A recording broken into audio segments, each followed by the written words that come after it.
आज हम 4 सवालों पर बात करेंगे। पहला सवाल, धोखा देकर कोई माफी मांगे और अगर हमारी जिंदगी में वापस आना चाहे तो क्या करना चाहिए। दूसरा सवाल, धोखा देने वाले के साथ क्या करना चाहिए। तीसरा सवाल, लड़के धोखा देते हैं या लड़कियां। चौथा सवाल है, लोग धोखा क्यों देते हैं। धोखा देने के बाद अगर कोई हमसे माफी मांगता है तो उसे माफ कर देना एक बहुत अच्छे और नेक दिल की निशानी है, लेकिन किसी से धोखा खाने के बाद उस पर वापस पहले जैसा विश्वास करना ये बेवकूफी की निशानी है। माफ तो करना ही चाहिए, सिर्फ इसीलिए नहीं कि हमारा दिल बड़ा है। माफ हमें इसीलिए करना चाहिए कि हम उसके जैसे नहीं हैं, कि हम उसके साथ कोई वास्ता नहीं रखना चाहते हैं, कोई रिश्ता नहीं रखना चाहते हैं।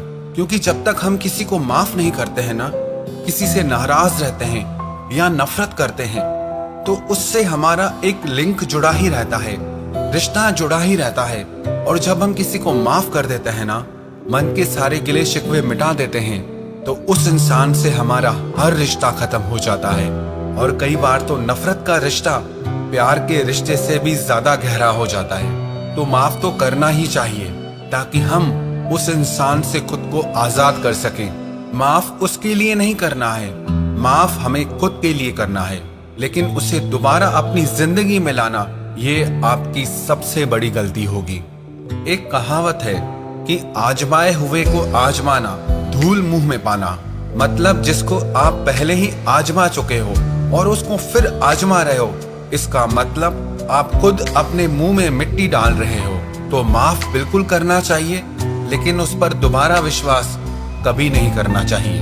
दूसरा सवाल यह है, धोखा देने वाले के साथ क्या करना चाहिए। सबसे बेस्ट आंसर तो यह है कि उसे पूरी तरह से हमें अपनी जिंदगी से निकाल देना चाहिए। उससे किसी भी तरह का कोई रिश्ता नहीं रखना चाहिए, ना प्यार का ना नफरत का। वो जैसे हमारे लिए है ही नहीं, उसका कोई वजूद ही नहीं है हमारी जिंदगी में। और बाकी रही सजा देने की बात, तो उसके कर्म उसको एक दिन सजा जरूर देंगे।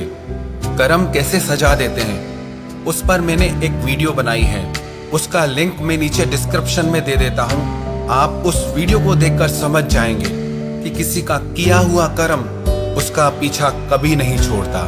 तीसरा सवाल यह है, लड़के धोखा देते हैं या लड़कियां। आज से 20-30 साल पहले अमेरिका में, यूरोप में सर्वे हुआ करते थे कि ज्यादा चीट कौन करता है, लड़के या लड़कियां, ज्यादा धोखा कौन देता है। तो उस समय पे लड़कों का प्रतिशत बहुत ज्यादा आता था, लेकिन जो आज के समय में सर्वे होते हैं उसमें लड़के और लड़कियों का प्रतिशत लगभग सेम आता है, एक जैसा आता है। अब अगर मैं बताऊं तो मेरे पास जितने भी लोग अपनी समस्याएं भेजते हैं, परेशानियां भेजते हैं, चाहे कमेंट्स के माध्यम से चाहे ईमेल के माध्यम से, आप बुरा मत मानना।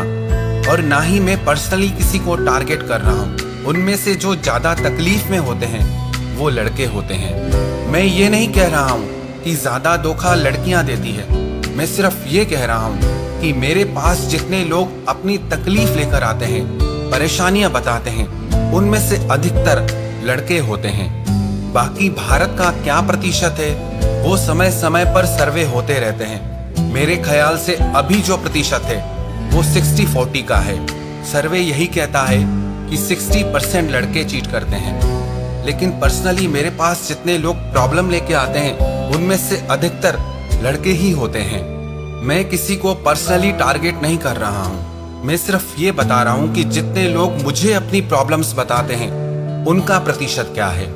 और चौथा सवाल ये है कि लोग धोखा क्यों देते हैं। इस विषय पर मैंने एक पूरा वीडियो बना रखा है कि लोग धोखा क्यों देते हैं, कितने कारण हैं, किस वजह से देते हैं। उस वीडियो का लिंक भी मैं नीचे डिस्क्रिप्शन में दे देता हूँ। आप उस वीडियो से इस सवाल का जवाब अच्छे से समझ पाएंगे।